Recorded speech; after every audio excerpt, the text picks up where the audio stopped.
A Master's Tale 6. Now this is, how would one enter such a world? There's a kind of fantasy, I have to say, masturbation fantasy, or in same-sex and also in binary sex, yeah. That a young person or person is snatched off the street and swept off into a world of delights and horrors, delightful horrors. Oh, kidnappings are arranged. And yes, I have taken part in several. They're extremely fraught, extremely difficult to organise, and better avoided usually. In one case I heard that one of the BDSM team snatched the wrong person. It turned out okay, but it might not have done. So that's a kind of wank fantasy, really. A little bit like being captured in the Roman world, which would have been more in real life slavery, which would have been a lot more brutal in every way, and the lives that are led would also be the same. Here we're playing with concepts, we're playing with modern psychology, we're playing with a world in which notionally everyone is equal, even in a monarchy, which is rather curious. But of course, we're not. Everyone's usually got a boss. Everyone's usually got obligations, some of which they would prefer not to have, and some things they'd like to be told what to do, but couldn't do them voluntarily, and wouldn't do them unless there was some kind of erotic reward. So how does one enter?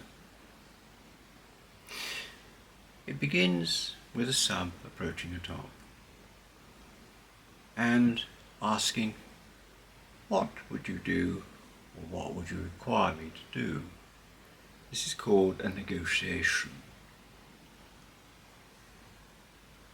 The top, or the master, would and does give a list of activities, sometimes with the intensity of those activities. I always suggest lay down for someone I've never seen, no matter how experienced they say they are, because there is no certificates, there is no gold-plated way of knowing an individual until you actually meet them and play with them, where the fantasy, where the desire border is, where the experience realm actually is. So those activities would include things like masking, bondage, dog training, TTs, CBTs, and CPs, as a series of initials. And there are many initials of BDSM, not to hide it particularly, although sometimes maybe so, the erotic being hidden by the exotic. TT is tit training, or tit torture. It's about nipples. And CP is corporal punishment. And this, of course, is a huge area in itself, from a bad word to a thorough whipping. An enormous world. So a negotiation would cover these things. It also covers the sex.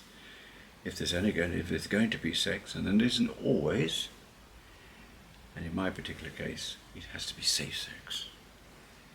If it hadn't been, I probably would have been dead a long, long time ago. And to endeavour not to pass on anything in these multiple exchanges. So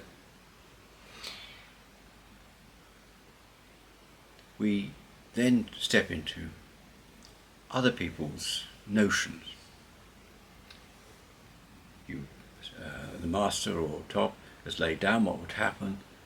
In the negotiation, the sub has agreed. They may say, I don't want that. I can't tolerate that one. I'd like to explore that one. You go from there. Intensity, I always go from low to high. Always assume less. Never assume more. One gets people who say on the internet, there are no limits. I don't want a limitless relationship and 24/7. 24/7, 365 days. No. That is very much a masturbation fantasy. I had experience of people who've had those kind of relationships. They're usually slaves who had very, very specific relationships. One in particular was a sub who was a sub of mine for a while, who was German, who had a yearly relationship with a German judge. And for 364 days of the year, he was chained to a running chain inside the judge's copious residence, where he did the domestics and looked after the dogs. And in the last weeks of his year, he was invited to consider renewing his collar for the following year.